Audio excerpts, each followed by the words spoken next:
Municipal ఎన్నికల వేళ గులాబీ పార్టీలో గొడవ మొదలైందా? లోకల్ స్టేట్ లెవెల్ అంటూ విభేదాలు పెరుగుతున్నాయా? మేనేజ్మెంట్ కోసం పంపిన సమన్వయకర్తలతోనే సమన్వయం లోపిస్తోందా? అసలు ఏంటా లోకల్ నాన్ లోకల్ గోల? ఆ విషయంలో పార్టీ అధిష్టానం అభిప్రాయం ఎలా ఉంది? తెలంగాణ మున్సిపల్ ఎన్నికల ప్రచారం పీక్స్ లో ఉంది. ముగింపు గడువు దగ్గర పడుతున్న టైంలో అన్ని పార్టీలు అలర్ట్ అయ్యాయి. మున్సిపాలిటీల వారీగా సమన్వయకర్తలను నియమించింది బీఆర్ఎస్.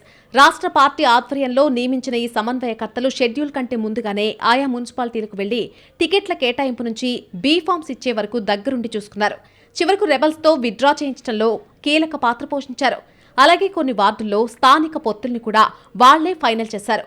ఇదంతా తమకు కలిసి వచ్చే అంశంగా చెప్తోంది బీఆర్ఎస్ రాష్ట్ర నాయకత్వం. కానీ అసలు కథ ఇక్కడే మొదలైందే. రాష్ట్ర పార్టీ సూచనల మేరకు వెళ్లి మున్సిపాలిటీలో బాధ్యతలు నిర్వహిస్తున్న సమన్వయకర్తలపై భగ్గుమంటున్నారు కొందరు లోకల్ ఇన్ఛార్జీలు. కీలకంగా ఉన్న తమను కాదని కొత్తగా ఎక్కడి నుంచో సమన్వయకర్తలుగా వచ్చిన వాళ్లు టికెట్ల కేటాయింపు ఎలా చేస్తారంటూ మండిపడుతున్నారు. ఇది తమని తక్కువ చేసి చూడమేనంటూ ఆఫ్ ద రికార్డుగా మాట్లాడుకుంటున్నారు. పార్టీ హైకమాండ్ పంపిన వాళ్లు కదా అని గౌరవిస్తే మొత్తం పెత్తనం తమదే అన్నట్టుగా వ్యవహరిస్తున్నారు అంటూ మండిపడుతున్నారు నియోజకవర్గ ఇన్ఛార్జీలు.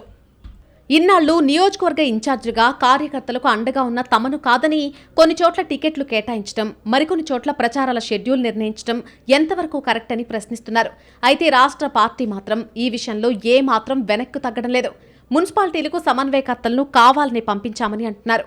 బీఆర్ఎస్ ఎమ్మెల్యేలు ఉన్న చోట మాత్రమే వారిని కీలకంగా వ్యవహరించమని చెప్పినా గత ఎన్నికల్లో ఓడిపోయి ఇన్ఛార్జీలుగా ఉన్న చోట మాత్రం సమన్వయకర్తల మాట వినాల్సిందేనని తేల్చి చెప్పేస్తున్నారట. వారి మీద నెగిటివ్ అభిప్రాయం ఉండబట్టే గత ఎన్నికల్లో ఓడిపోయారని, ఇంత త్వరగా వారి మీద పాజిటివిటీ పెరిగే అవకాశం లేదు కాబట్టే రాష్ట్ర సమన్వయకర్తలను పంపించామని చెబుతున్నారు. ఈ మధ్య పలు సభల్లో మాట్లాడిన కేటీఆర్ కూడా గత ఎన్నికల సమయంలో కేసీఆర్ మీద ఎవరికీ వ్యతిరేకత లేదని, ఎమ్మెల్యేల మీద వ్యతిరేకతతోనే ప్రజలు వారిని ఓడించారని చెప్పుకొస్తున్నారు. వారు ఇప్పుడు నియోజకవర్గ ఇన్ఛార్జీలుగా ఉండడంతో ఆ కోపాన్ని పార్టీ మీద పడకుండా ఈ సమన్వయకర్తలు సమన్వయం చేసుకుంటూ వెళ్తున్నారని చెప్తోంది బీఆర్ఎస్ అధిష్టానం. చాలా చోట్ల ఇన్ఛార్జీలు సమన్వయకర్తలు సర్దుకుపోతున్నప్పటికీ కొన్ని చోట్ల మాత్రం బహిరంగంగానే విమర్శలు చేసుకుంటున్నారు. మున్సిపల్ ఎన్నికల వరకు మాత్రమే ఉండి వెళ్లే సమన్వయకర్తలు కాదు, ఎన్నికల తర్వాత కూడా కార్యకర్తలకు అందుబాటులో ఉండేది మేమేనని అంటున్నారు. పోల్ మేనేజ్మెంట్ కూడా తమ ద్వారానే జరగాలని, పార్టీ నుంచి వచ్చేటువంటి నిధులు తమకే అందజేయాలని కోరుతున్నారు నియోజకవర్గం ఇన్ఛార్జిలో. విభేదాలు తీవ్ర స్థాయిలో ఉన్నా ఎక్కడా అవి బయటపడకుండా జాగ్రత్త పడుతున్నారు.